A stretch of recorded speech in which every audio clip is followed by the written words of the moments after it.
विशेष आज की क्लास का विषय है संकल्पों का खजाना। पिछली मुरली में बाबा ने पहली सीजन की पहली मुरली बाबा ने कहा कि अब सेवा का रूप चेंज करना है, समय अनुसार अपने चाल चलन और चेहरे के द्वारा सेवा। और उसके लिए बाबा ने विशेष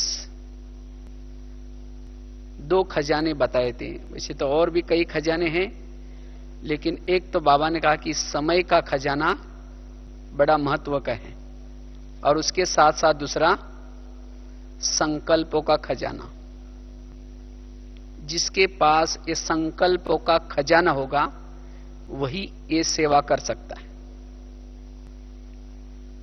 तो आज हम इसके ऊपर ही चर्चा करेंगे कि संकल्पों का खजाना ये वेस्ट क्यों जाता है। तो संकल्प को के खजानों को हम कैसे बचाएं, क्योंकि जब संकल्पों का खजाना चला गया तो समय का खजाना भी गया, शक्तियों का खजाना भी गया, बाकी सभी खजाने चले जाएंगे।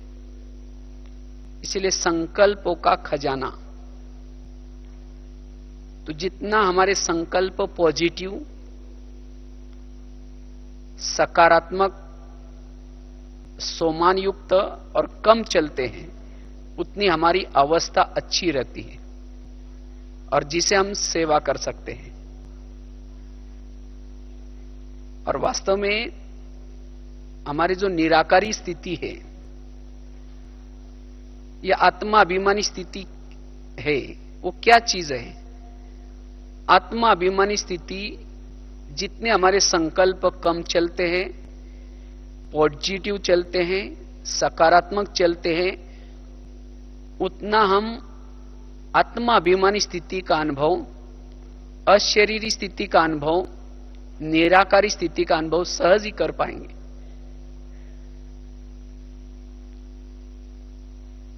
वास्तव में संकल्प की बचत का नाम आत्मा है। आत्मा एक ऊर्जा है, लेकिन ये ऊर्जा जितने हमारे संकल्प कम पॉजिटिव, उतना उस ऊर्जा का हम अनुभव कर पाते हैं।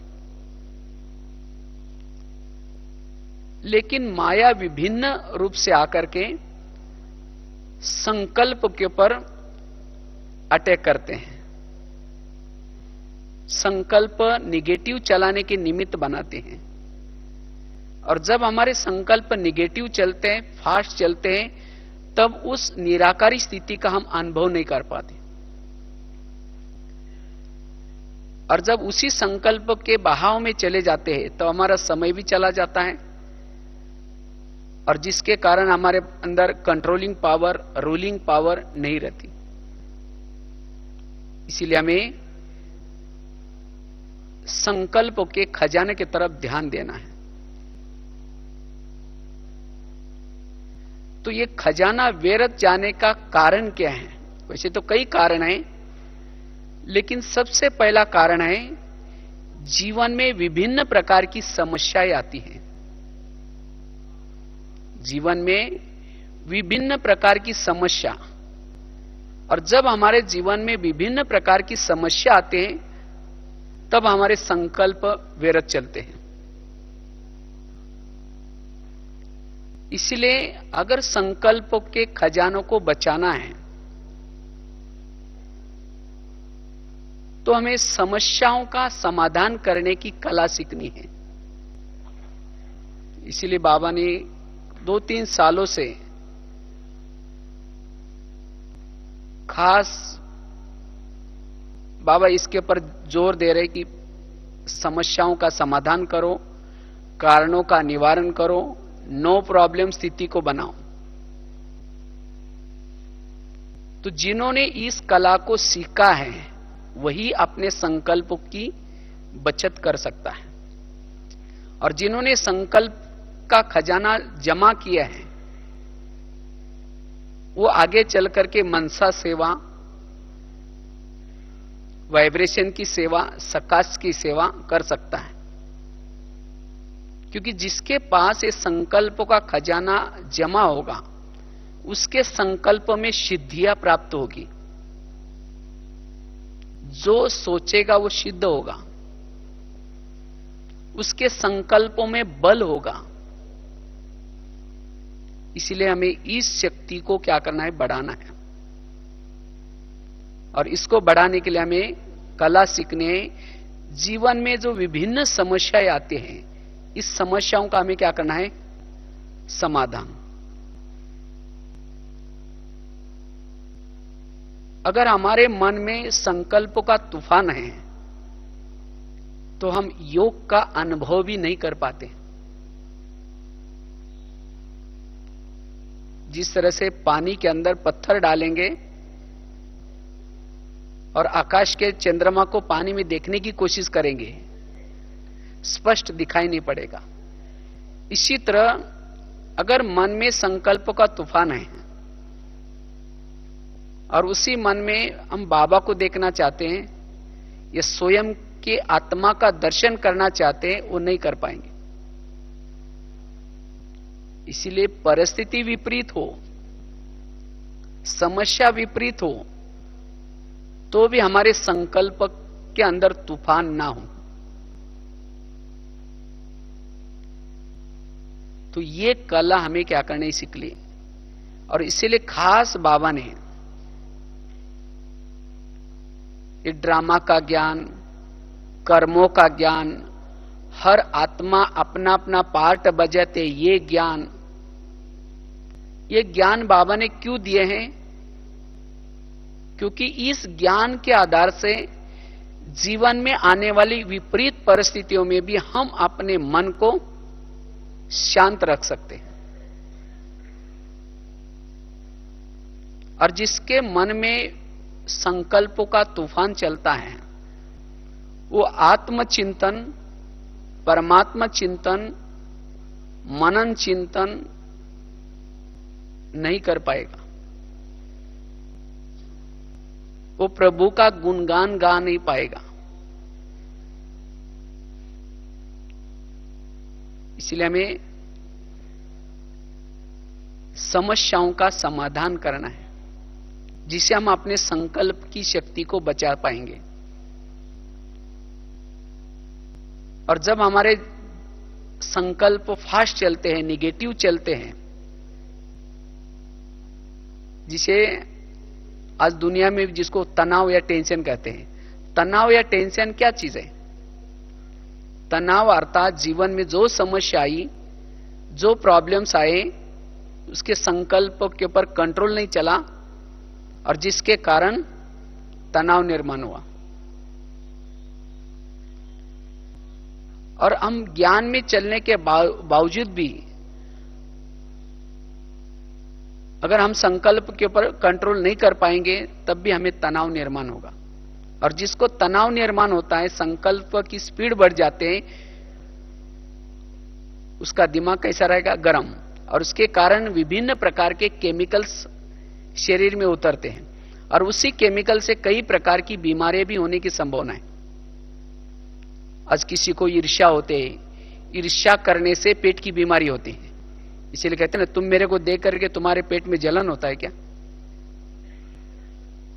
ईर्ष्या वाले संकल्प चलाने वालों को पेट की बीमारी होती।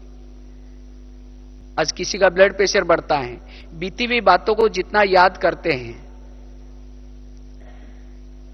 किसको देखते ही सामने याद आता है, इन्होंने मेरे को ऐसा कहा था, इन्होंने मेरे साथ ऐसा व्यवहार किया था। वो बार बार संकल्प चलाने से ब्लड प्रेशर बढ़ता है। आज किसी को शुगर होते है, क्यों? दूसरे को अपने अंडर में रखने की कोशिश करेंगे, कहेंगे इनको मैंने संभाला, इसको पाला, पढ़ाया, लिखाया, अब मेरा कहना नहीं मान रहे। और ये संकल्प चलने से ऐसा ही केमिकल उतरते और शुगर बन जाते। इसी तरह शरीर की विभिन्न जो बीमारियां हैं, उसका कारण है संकल्प में निगेटिव। इसीलिए कोई भी विपरीत परिस्थिति में भी क्या करना, हमें अपने संकल्प की बचत करनी है, संकल्प के खजानों को बचाना है। तो जैसे बता रहे थे कि संकल्प हमारे बचे, इसके लिए कला पहली है जीवन की समस्याओं का क्या करें, समाधान और कारणों का निवारण। पिछले साल के सीजन की लास्ट की मुरली बाबा की थी, सबको पता होगा। बाबा ने खास एक शब्द के ऊपर जोर दिया था। बाबा ने कहा कि बच्चों का एक शब्द बाप को अच्छा नहीं लगता, और वो कौन सा शब्द, कारण। और बाबा ने कहा कि कारण का क्या करो, निवारण करो। क्योंकि जिसके जीवन में कोई कारण है वो संकल्प व्यर्थ गवाएगा। इसके कारण ऐसा हुआ, इनके कारण मेरा ऐसा हो रहा है, और जिसके कारण संकल्प चलेंगे। वास्तव में तीव्र पुरुषार्थ क्या है?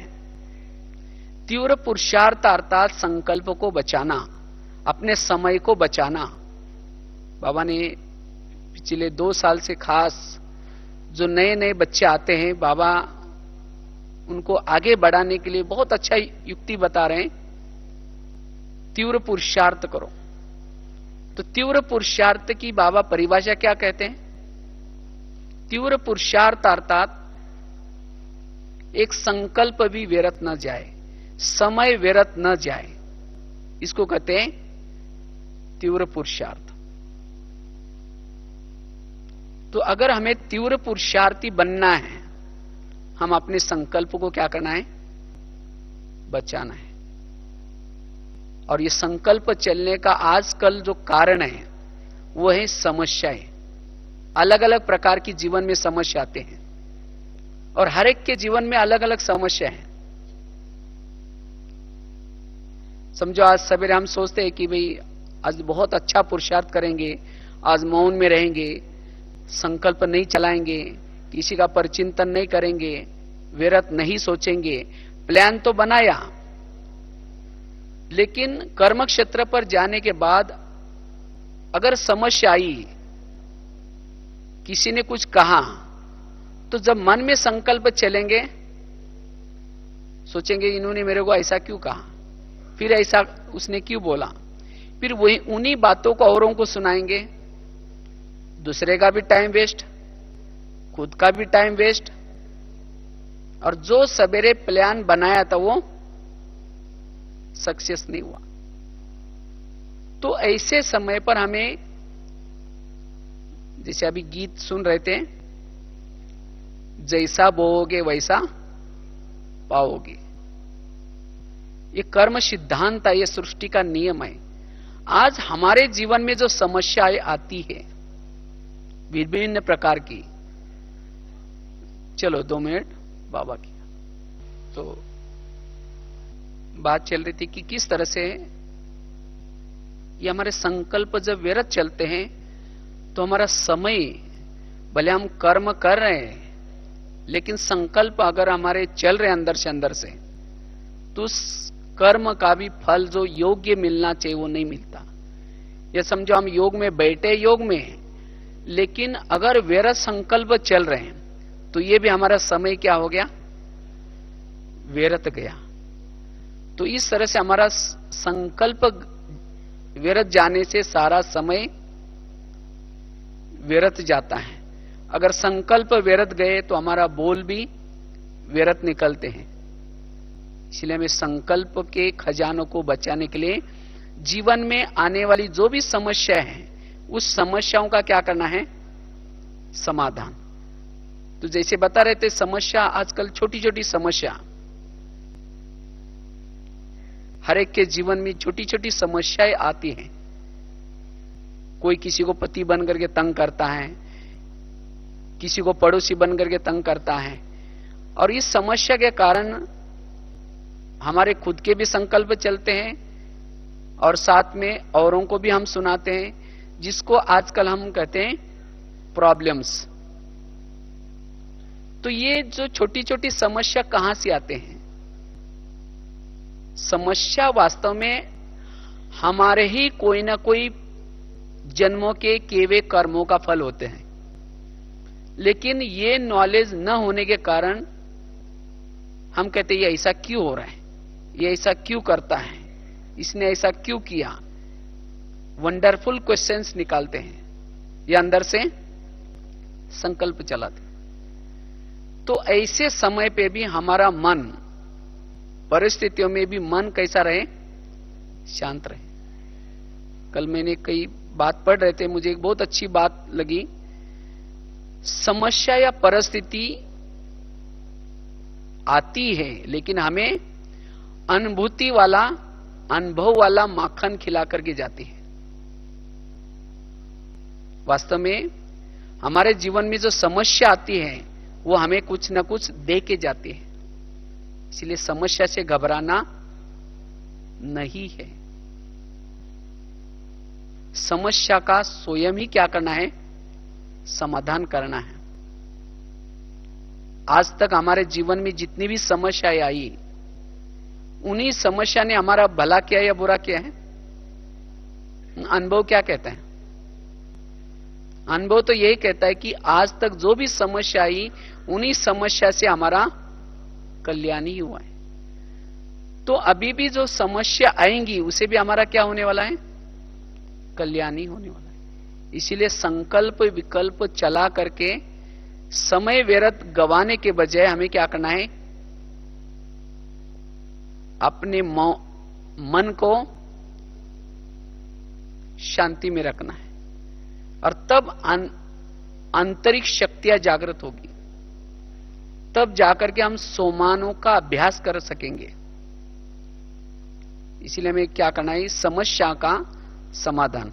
और उसके लिए कर्मों की घुई गति को समझना, ये वर्तमान समय की बहुत आवश्यकता है।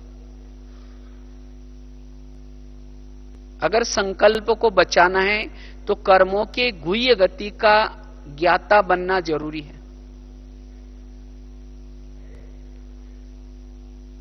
जो भी संसार में जो भी बातें चलते हैं या समस्या आते हैं, ये हर एक के कहीं ना कहीं किए हुए कर्मों के आधार से चलती है।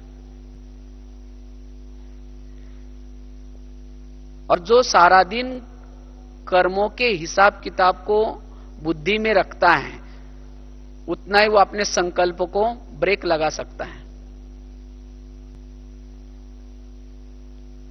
तो किस तरह से हमारे जो जीवन में समस्या आती है, वो समस्या कैसी आती है। कई बार हम एक बहुत सुंदर एग्जाम्पल बताते रहते हैं, काफी अच्छा एग्जाम्पल है। अगर जिन्होंने इस कर्मों की घुई गति को समझा है, वो कभी भी अपने संकल्प को व्यर्थ नहीं गंवाएगा। ये एग्जाम्पल कोई कहानी नहीं, लेकिन एक घटी हुई घटना है। कहते एक आगरा में एक पति पत्नी रहते थे, बहुत गरीब थे। उनके पास एक मेहमान आया था। वैसा वो मेहमान दिल्ली में खरीदारी करने के हिसाब से आया था। तो जब वो दिल्ली में आया तो दिल्ली के सब दुकान बंद थे कुछ कारण से। तो उस व्यापारी को लगता मैं बैठे बैठे क्या करूं, मैंने आगरा कभी गया नहीं, देखा नहीं, चलो मैं जाकर के आगरा देख के आता हूं। तो वो व्यापारी क्या करता, आगरा देखने के लिए गया और उसने अपने साथ में काफी सारे पैसे लाए थे। कुछ खरीदारी भी करना था, कुछ पुराना हिसाब भी देना था। तो जब वो व्यापारी आगरा में गया, सारा दिन उसने आगरा घूम के देखा, लेकिन रात में इसको सोने का प्रॉब्लम हो गया। जिस होटल में जाता था, जहां भी जाता था, सब कहते हुए हमारे होटल बुक है। उसको लगता है मैं रात को कहां सो जाऊं, अगर कहीं बस स्टैंड पर सो जाओ तो मेरी बैग चोरी हो जाएगी, कहीं स्टेशन पर सो जाओ तो भी चोरी हो जाएगी। तो अचानक उसको याद आया मेरे गरीब पति पत्नी, चलो मैं उनके पास जाता हूं। तो व्यापारी क्या करता है, रिक्शा करके उनके पास गया, खाना वगैरह खाया उस गरीब पति पत्नी के पास। लेकिन सोने से पहले उसको अपने कपड़े बदलने थे, इसलिए उसने बैग खोली।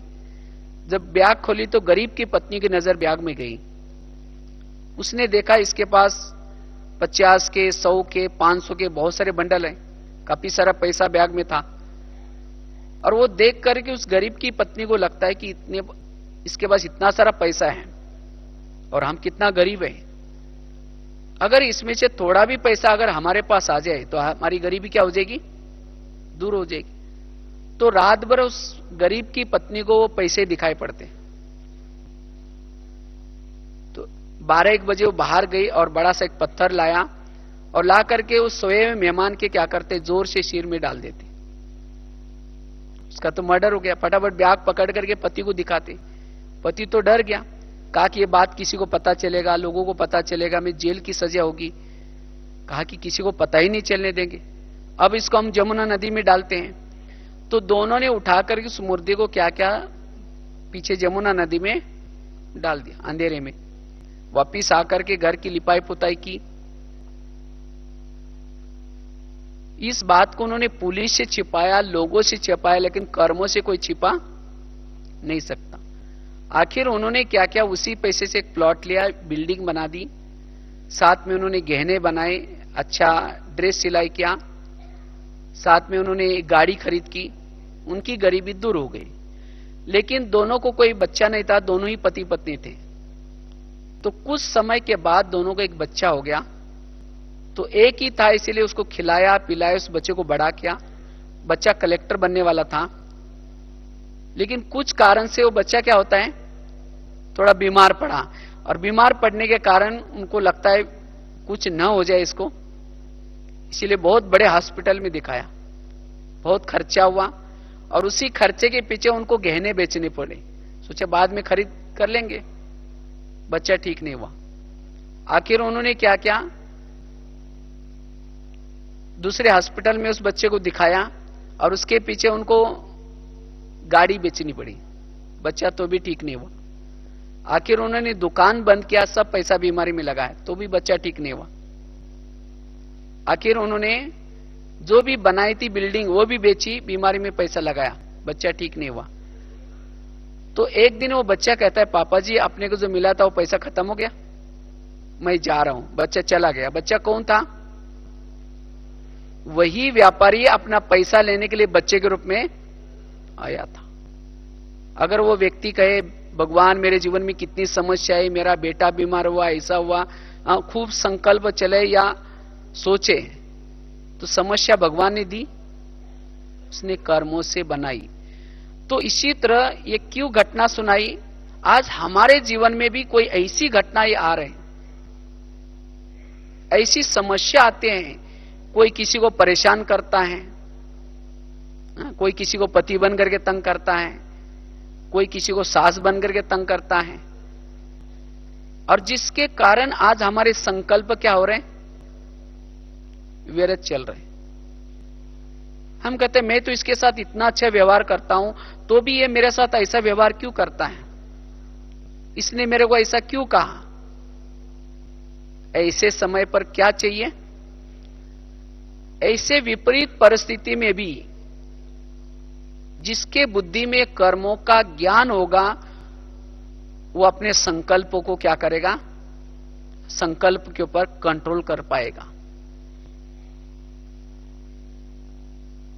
नहीं तो संकल्प के ऊपर कंट्रोल न होने से फिर उसी का चिंतन, जिसको कहते हैं पर चिंतन, उसी के साथ नफरत, घृणा भाव, वैर भाव, साथ में दूसरों को भी फिर जाकर के सुनाएंगे, और इससे में हमारा समय भी क्या हो रहा है, व्यर्थ जा रहा है।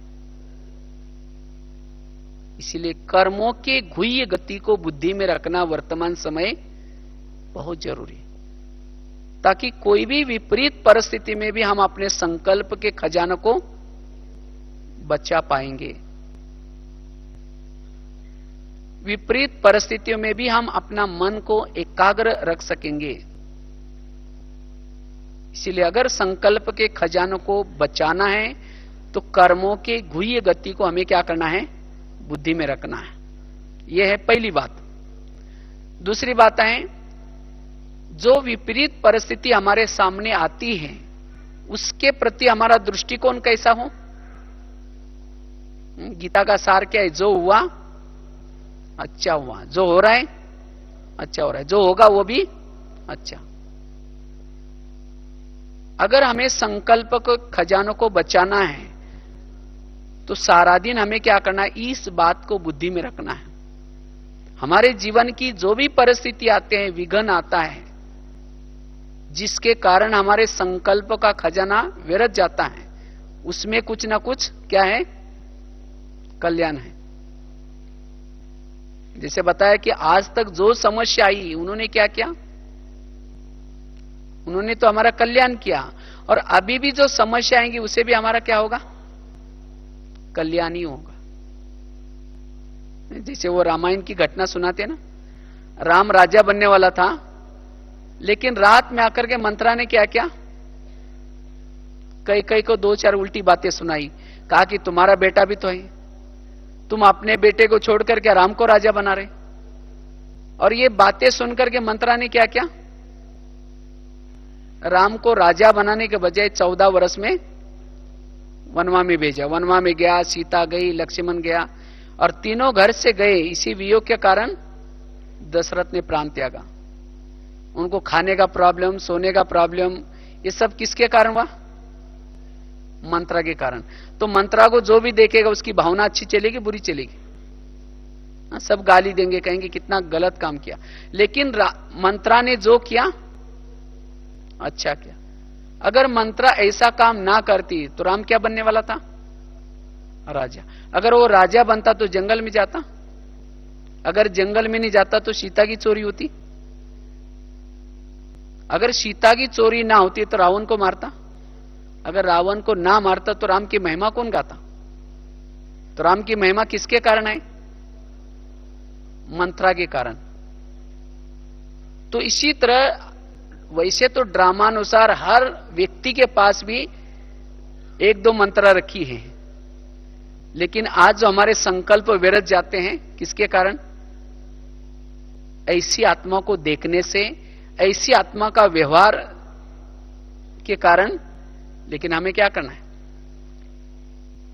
उसके प्रति भी पॉजिटिव भाव, सकारात्मक दृष्टिकोण अपनाना है। तब ऐसे व्यक्ति के साथ रहते हुए भी क्या होगा, आप अपने संकल्प के ऊपर कंट्रोल कर सकेंगे। यही व्यक्ति मुझे महिमा योग्य बनाने वाला है, इसी व्यक्ति के साथ मेरा कल्याण होने वाला है।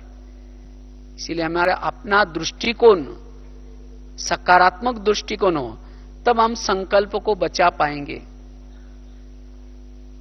नहीं तो चाहते नहीं है तो भी क्या करते हैं, किसी का परचिंतन करते हैं,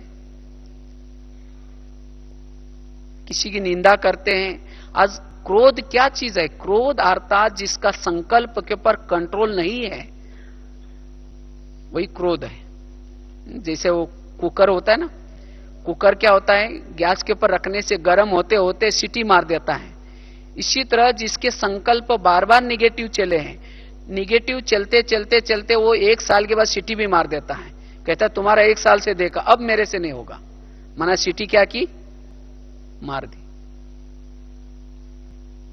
तो इसीलिए हमें क्या करना है, अपना दृष्टिकोण सकारात्मक बनाना जरूरी है, और तब जाकर के हम संकल्प की शक्ति को बचा सकेंगे। क्योंकि अब समय इन छोटी छोटी बातों का चिंतन करके समय व्यर्थ गंवाने का नहीं है। नहीं तो हम तीव्र पुरुषार्थी नहीं बन पाएंगे, क्योंकि बाबा कहते ना अब चलने का भी समय नहीं है, अब उड़ने का समय है। लेकिन कौन उड़ सकता है, जो सारा दिन अपने संकल्प को क्या करता है, बचाता है। सवेरे से लेकर के हम जब भी फील्ड में कर्म क्षेत्र में निकलते हैं, उसी समय सोच के निकले कि आज न जाने जिसके जिसके हिसाब किताब होंगे वो आएंगे, मुझे उसको क्या करना है, चुक्त करना है। अब चलते चलते किसी ने गाली दी, क्या सोचो, अच्छा इसका भी बहुत दिन का बाकी था, आज चुक्त हो गया, धन्यवाद। ऐसे नहीं कि गाली क्यों दी, उसने ऐसा क्यों बोला, क्योंकि हमें यहां चुक्त करना है।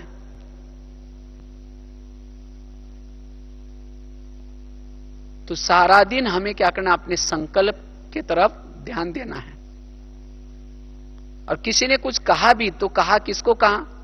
आत्मा को कहा या मन को कहा? आत्मा को कहा, लेकिन मन क्या करता है? सोचता है। इसीलिए बाबा ने पिछली बार भी कहा ना, स्वराज्य अधिकारी बनो, हर कर्मेंद्र का राजा, मन का भी राजा।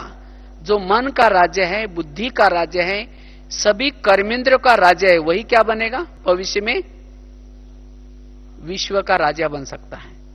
जिन्होंने अपने मन को ही कंट्रोल नहीं किया, बुद्धि को ही कंट्रोल नहीं किया, इंद्रियों को ही कंट्रोल नहीं किया, वो राजा कैसे बनेगा? इसीलिए हमें संकल्प के खजानों को क्या करना है? बचाना है। संकल्प से बोल चलते हैं, संकल्प से हम वाइब्रेशंस भी बना सकते हैं। इसीलिए जितने हमारे संकल्प कम होंगे, उतनी हम अपनी आत्मा की चमक को बढ़ा सकते हैं, आत्मा अभिमानी स्थिति को नेचुरल बना सकते हैं। और जो आत्मा अभिमानी स्थिति में रहता है, संकल्प के खजानों को बचाता है, वो आत्मा अभिमानी स्थिति में रहता है। आत्मा अभिमानी स्थिति में रहने से वो अशरीरी स्थिति का अनुभव करेगा, बिंदु स्वरूप स्थिति का अनुभव करेगा, और वही वाइब्रेशन को, वायुमंडल को अच्छा शुद्ध फैला सकेगा। इसलिए ऐसी सेवा करने के लिए जो ये छोटी छोटी बातें आती हैं, उन बातों के ऊपर क्या करना, हमें ध्यान देना है और उन बातों को सकारात्मक रूप में लेना है। और समस्या अंत तक आएगी, कभी माया के तरफ से भी आएंगी, जिसको बाबा कहते हैं पुराने संस्कार, और जिसको पुराने संस्कार के तरफ भी समस्या आती है, तब भी संकल्प क्या होते हैं? विरत जाते हैं। संबंधों के तरफ से आएंगी, प्रकृति के तरफ से आएंगी, लेकिन हमें अपने संकल्प को क्या करना है? बचाना है। कई सोचते क्या है, परिस्थिति अनुकूल होगी तब हम क्या करेंगे, समस्या खत्म होगी तब हम ज्ञान योग करेंगे। समस्या अंत तक आएगी। कहते एक व्यक्ति सागर के पास गया नहाने के लिए, लेकिन लहरें देख करके वो नहा ही नहीं रहा था। तो किसी ने कहा कि आप क्यों स्नान नहीं कर रहे? कहा कि ये लहरें थमेगी तब नहाऊंगा। उसने कहा तो सागर में तो लहरें आएगी। इसी तरह जीवन में समस्या तो आती ही रहेंगी, लेकिन हमें क्या करना है? जीवन में समस्या होते हुए भी हमें क्या करना है? उसका समाधान करना है। क्योंकि समस्या के चिंतन में हमारा समय बहुत व्यर्थ जाता है।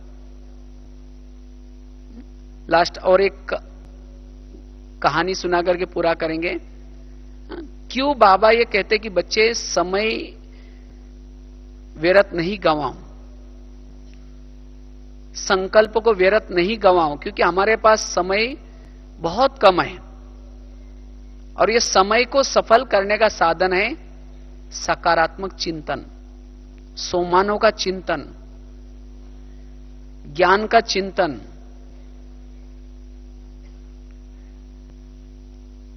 अगर संकल्प यही हमारे अगर व्यर्थ होंगे तो ना हम ज्ञान का चिंतन, ना आत्मचिंतन, ना परमात्मा चिंतन कर सकते हैं। इसलिए अब समय हमारे पास बहुत कम है। आज दुनिया में भी देखो विनाश के बारे में कितनी सारी चर्चा करते हैं। अब 2012 होगा या कब होगा, इसके लिए तो जरूर नहीं कि उसी डेट में होगा। तो बाबा ने तो कहा कि अचानक होगा और किसी समय भी होगा। इसीलिए हमें एवरेडी बनना है, और एवरेडी बनने के लिए संकल्प को हमें क्या करना है? बचाना है। जितना हम संकल्प को बचाएंगे उतना एवरेडी बनते रहेंगे। एवरेडी किसको कहते हैं? एवरेडी अर्थात जो सदा निराकारी अवस्था में रहता है, और जो निराकारी अवस्था में रहेगा तो ऑटोमेटिकली उसके जीवन में उपरामता की अवस्था आएगी, उसके जीवन में दैवी गुण आएंगे, उसकी चाल चलन सत्युग के लायक बन जाएंगी। और ऐसी अवस्था बनाने के लिए हमें संकल्प को बचाने की आवश्यकता है। और इसके लिए समय का महत्व, वर्तमान समय कौन सा चल रहा है, तो ये छोटी छोटी समस्या का चिंतन, दूसरे का चिंतन, पर चिंतन, ये करके हम अपने संकल्प के खजानों को व्यर्थ नहीं गंवाना है। वो कहानी सुनाने जा रहा था आपको। कहते एक यात्री यात्रा करने के लिए जा रहा था, तो यात्रा करते करते उसकी यात्रा जंगल से शुरू हो जाते हैं। जब जंगल से शुरू हो जाते हैं तो उस यात्री को लगता है कहीं शेर चीता ना आ जाए, तो भी हिम्मत करके वो जाता है। तो चलते चलते अचानक उसने पीछे मुड़ करके देखा, उसके पीछे एक शेर लगा था। और उस शेर से बचने के लिए वो यात्री क्या करता है, दौड़ता है। तो दौड़ते दौड़ते वो पीछे मुड़ता है, फिर दौड़ता है। अचानक जंगल में कुछ कुएं थे, पुराना कुआं था। तो यात्री क्या करता है, वो कुएं के अंदर गिर जाता है। उसको दिखाई नहीं पड़ा, बेल पत्ती झाड़ियां बड़ी थी। जब वो गिर गया तो नीचे भी नहीं गिरा, बीच में बेल पत्तियां थी, उसको उसके ऊपर लटक गया। तो उसको जान में जान आई, होश आया। तो उसको लगा कि अच्छा हुआ मैं गिर गया, नहीं तो शेर मुझे खा लेता। उसको लगा कि शेर से मैं बच गया। लेकिन उसने ऊपर देखा तो शेर आकर के ऊपर बैठा था। उसको लगा कि मेरी शिकार अब नीचे गई है। तो उसको लगा कि मैं ऊपर जाऊंगा, नहीं तो शेर क्या खाएगा। लेकिन इतने में उसकी नजर नीचे गई। उसने देखा कि पानी कितना कुएं में है, कितना गहरा है, देखता हूं। जब देखा, उसके पांव के थोड़ा सा नीचे एक बहुत बड़ा अजगर बैठा था, मुंह फैला करके। अगर उसको लगता है ऊपर जाओ तो शेर खा लेगा, अगर यहीं बैठे रहो तो क्या हो जाएगा, अजगर खा लेगा। इतने में उसकी नजर गई, जिस डाली पर वो लटका था उसको दो चूहे काट रहे थे, एक सफेद चूहा और दूसरा काला चूहा। मना उस डाली पर भी ज्यादा समय टिक नहीं सकता था। मना उस यात्री के चारों तरफ से मौत था। इतने में उसकी नजर गई, जिस डाली से वो लटका था, ऊपर से गिरा था कुएं में, उसको मधुमक्खियां बैठी थी, वो उड़ के गई थी और उसका शहद नीचे टपक रहा था। तो यात्री क्या करता है, वो शहद लेकर के चाटने में लग जाता है। वास्तव में उसका फर्ज क्या था, अब उसका अंतिम श्वास चल रहा है, मरने वाला है, तो कम से कम वो थोड़े से जितने श्वास रहे हैं उसको भगवान को याद करके वो सफल कर सकता था। लेकिन वो करने के बजाय वो क्या करता है, वो शहद चाटने में लग जाता है। तो ये कहानी हमारी अपनी है। आज हम भी यात्रा करने के लिए आए हैं ऊपर से, लेकिन अब हमारी यात्रा जंगल से शुरू हो गई और इसी जंगल में हम सब के पीछे अब विनाश रूपी शेर लगा हुआ है। और इस सृष्टि में कुछ ऐसा भौगोलिक परिवर्तन होने वाला है जिसके कारण आप सभी जानते हैं सृष्टि में दक्षिणी ध्रुव और उत्तरी ध्रुव बर्फ है, लेकिन सूरज की किरणों के कारण ओजोन लेयर टूटने के कारण वो बर्फ पिघल रहा है, जिसके कारण वो सृष्टि समतोल बिगड़ेगा, जिसके कारण अनेक ज्वालामुखी फटेगी और उसी ज्वालामुखी के मुंह के अंदर अनेक शहर के शहर, गांव के गांव जाएंगे। मना अजगर मुंह फैला करके बैठा है और ऊपर से बॉम्ब्स अनबॉम्ब्स, मना शेर भी है और अजगर भी है। और जिस डाली पर हम लटके हैं उसको दो चूहे काट रहे हैं। कौन से, एक काला चूहा अर्थात रात, और दिन है सफेद चूहा। ये जल्दी जल्दी पूरा करने का काम हो रहा है। और ऐसे समय पर अगर हम अपने संकल्प रूपी खजानों को व्यर्थ गवाएंगे, उसका चिंतन, धन इकट्ठा करने में और बातों में, समस्या का चिंतन करने में, अगर हम समय रूपी खजाना को व्यर्थ गवाएंगे तो प्राप्ति कर पाएंगे। इसीलिए बाबा कहते बच्चे अभी आपके पास समय बहुत कम है और इस समय रूपी खजानों को सफल करने का साधन है अपने एक एक संकल्प को क्या करो, प्रभु चिंतन करने में, आत्म चिंतन करने में, सोमानों का चिंतन करने में, स्व उन्नति करने में लगा दो। क्योंकि इससे ही आपका जमा होगा और जन्म जन्मांतर का जो विकर्म है वो विकर्म भी क्या होगा, विनाश होगा। इसीलिए अब हमें छोटी छोटी बातों को सोचने में अपना टाइम वेस्ट नहीं करना है। डोंट केयर करो, उसको सोचना नहीं, सोचने से समय चला जाएगा। इसीलिए अब हमारे गिनती के श्वास है, जैसा उस व्यक्ति के गिनती के श्वास थे, तो इसी तरह अब हमारे गिनती के श्वास है। न जाने कब क्या हो सकता है, दुनिया की स्थिति तो सब देख रहे हैं। इसीलिए बाबा कहते बच्चे एक एक संकल्प को क्या करो, महत्व दो, एक एक संकल्प को बचाओ। सारा दिन मन का मौन रखो, मन को कोई ना कोई सोमान दो। मन को सोमान देने से मन व्यर्थ से मुक्त होगा और तब जाकर के हम अशरीरी स्थिति का, आत्माभिमानी स्थिति का, योग के अनुभूति का अनुभव कर सकेंगे। इसीलिए संकल्प ये बहुत बड़ा खजाना है। इसीलिए परिस्थितियों का हमें चिंतन नहीं करना है। तो इसीलिए एक तो समस्याओं का समाधान करना है, समस्याओं के प्रति हमारा दृष्टिकोण पॉजिटिव बनाना है, और संकल्प रूपी खजाना क्या करना है, बचाना है। बाकी तो समय हुआ, लेकिन बहन जी ने खास कहा था 2 मिनट अपना परिचय भी दे देना। शॉर्ट में जाते जाते परिचय दे देता हूं। वैसे शरीर का नाम है भगवान भाई। लौकिक में वैसे तो आप लोगों ने पढ़ा होगा, फिर भी कुछ नए नए के लिए बोला था।